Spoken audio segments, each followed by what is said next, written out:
É necessário que te acostumes a passar da oração às outras ocupações de tua profissão, por mais contrárias que te pareçam aos sentimentos e resoluções da meditação.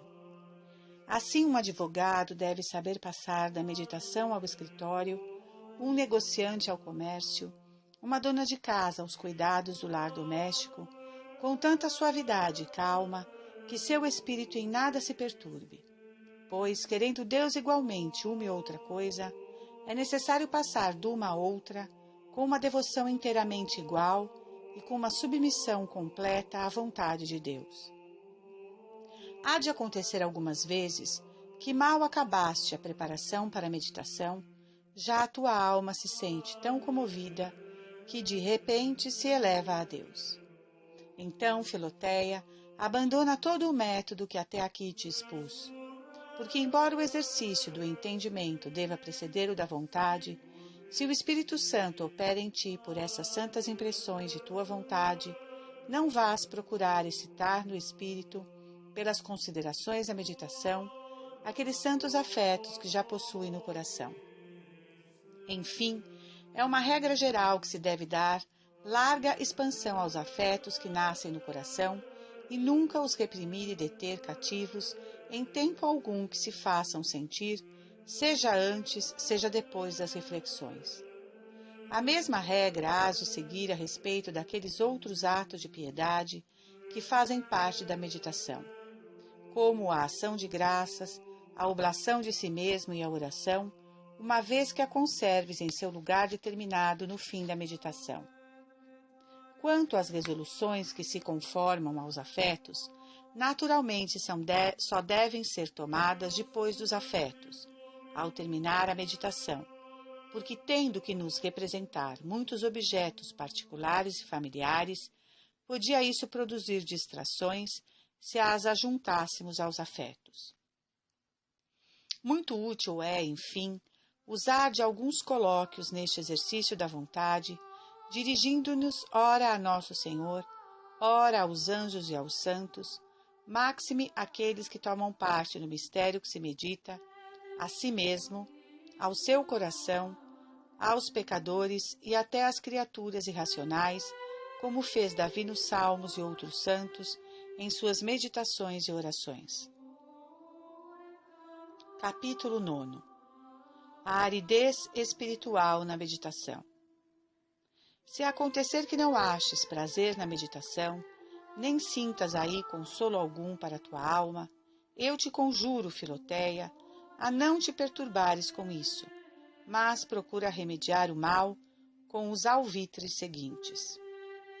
Recita algumas das orações vocais em que teu coração se compraz, de preferência. Queixa-te amorosamente a Jesus Cristo. Chama-o em teu socorro. Beija respeitosamente a sua imagem, se a tens à mão. Confessa-lhe a tua indignidade. Diz-lhe com Jacó: de modo algum, Senhor, me afastarei, se não me abençoardes, ou então, como a mulher cananeia. Assim é, Senhor, mas também os cachorrinhos comem das migalhas que caem da mesa de seus donos.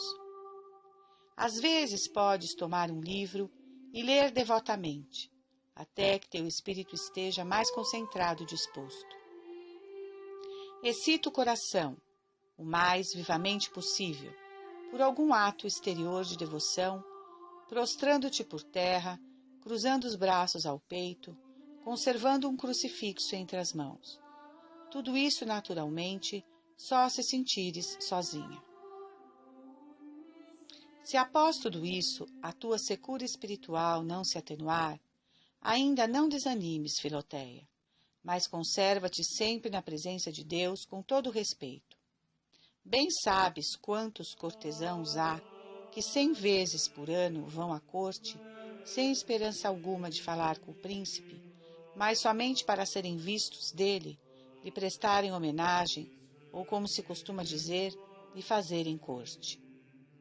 Assim, Filoteia, entremos em oração com simplicidade, tendo unicamente em vista o nosso dever.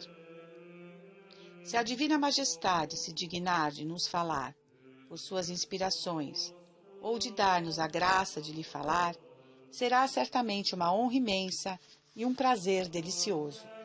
Mas se nos recusa esta graça e nos deixa sozinhos, sem corresponder-nos, como se não nos visse de todo ou não estivéssemos em sua presença, não saiamos logo dali. Ao contrário, aí devemos permanecer com resignação, com profundo respeito e com espírito tranquilo. Mais cedo ou mais tarde, a nossa paciência e perseverança nos fará achar graça diante de seus olhos, e a primeira vez que voltarmos à sua presença, ele nos receberá com olhares favoráveis e falará conosco no santo comércio da meditação, e em suas consolações nos fará saborear a suavidade inefável do seu espírito. Mas, mesmo que até isso nos falte, contentemo-nos, Filoteia, com a honra de estar a seu lado, presentes aos olhos de sua admirável majestade. Capítulo 10. A oração da manhã. Além da oração mental e vocal, há ainda outros tempos e modos de rezar. E o primeiro exercício de todos é a oração da manhã, que deve ser uma preparação geral para as ações de todo o dia. Aí tens um método de fazê-la bem. 1. Adora a Deus com uma veneração profunda e agrada-se-lhe de ter conservado durante a noite. E se a tua consciência te acusa de alguma coisa desde o último exame, pede-lhe perdão. 2. Considera que o dia presente te é dado para mereceres a bem-aventurança eterna e propõe-te firmemente empregá-lo todo nesta intenção. 3. Muito útil é preveres as ocupações deste dia, as tuas ocasiões prováveis de glorificar a Deus, as tentações que te proporcionará a cólera, a vaidade ou uma outra paixão. Feito isto, prepara-te por uma santa resolução a aproveitar bem todos os meios que terás para servir melhor a Deus e progredir na perfeição. Ao contrário, arma-te com toda a firmeza de espírito para evitar ou para combater e vencer tudo o que lhe servir de obstáculo. Esta simples resolução, porém, não é bastante. É preciso firmá-la prevendo os meios que te serão disponíveis para pô-las em prática. Por exemplo, se prevejo que irei tratar com uma pessoa facilmente irascível sobre um negócio, não só me hei de precaver dos meios que me estão à disposição para não ofendê-la, mas também para que não se ire, verei como lhe falar branda e gentilmente, ou, se for necessário, para contê-la, pedirei às outras pessoas que o façam junto comigo. Se prevejo que tenho de visitar alguns doentes, disporei tudo à hora, todas as circunstâncias, as maneiras mais próprias de consolá-los e os socorros que lhes poderei levar. 4. Reconhece diante de Deus, com humildade, a tua completa impotência de fazer qualquer coisa dessas, tanto praticar o bem como evitar o mal, e fazendo assim como se tivesses o coração entre as mãos, oferece-o com as tuas boas resoluções à Divina Majestade, suplicando-lhe que o tome debaixo de sua proteção e o fortifique em seu serviço. Dize-lhe: ó Senhor, eis aqui este pobre e miserável coração, a quem por vossa bondade infinita dais hoje estas boas resoluções. Mas, ele é fraco e inconstante demais para fazer o bem que deseja, sem que lhe deis a vossa santa bênção. Nessa intenção vos invoco, ó Pai de misericórdia, pelos merecimentos da paixão de vosso Filho, a cuja glória eu o consagro neste dia e para todo o resto da minha vida.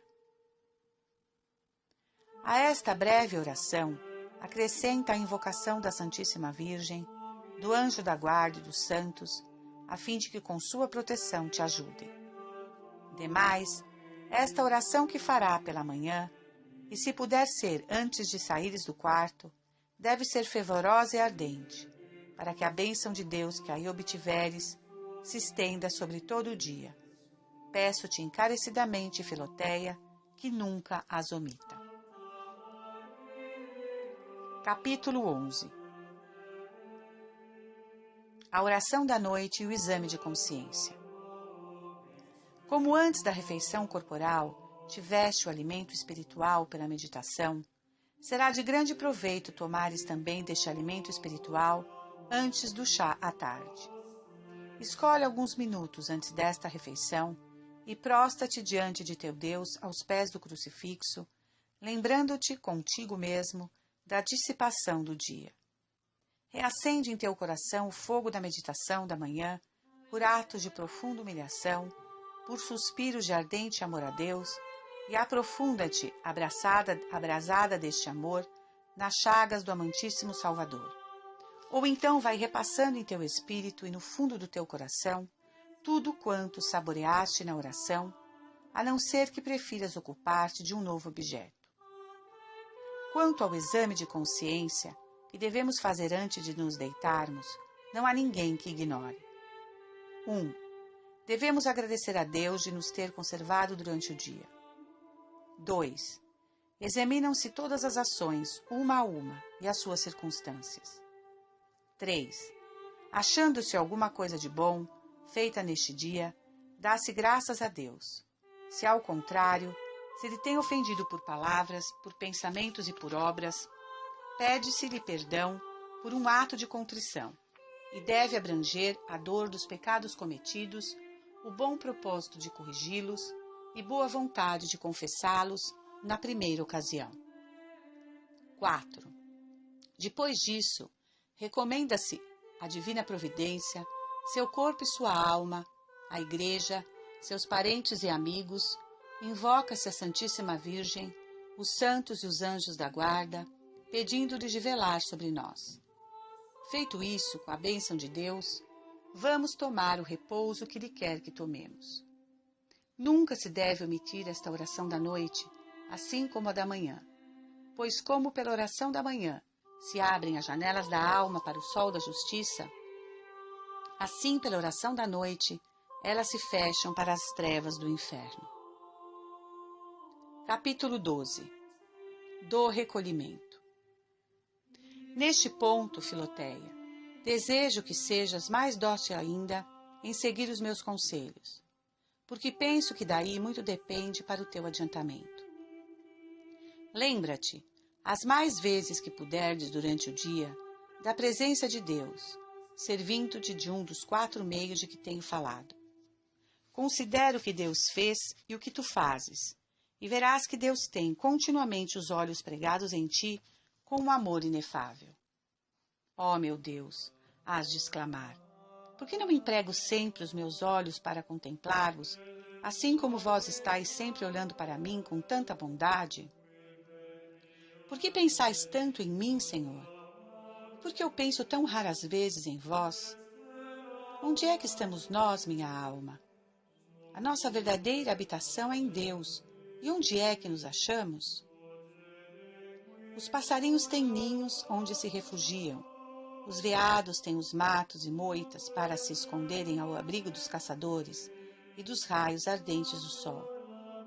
Nosso coração deve escolher para si também, todos os dias, um lugar, ou no Calvário, ou na chaga de Jesus Cristo, ou em outro lugar perto dele, para se retirar, de tempos em tempos, para repousar do bulício e calor dos negócios exteriores e para se defender dos ataques do inimigo.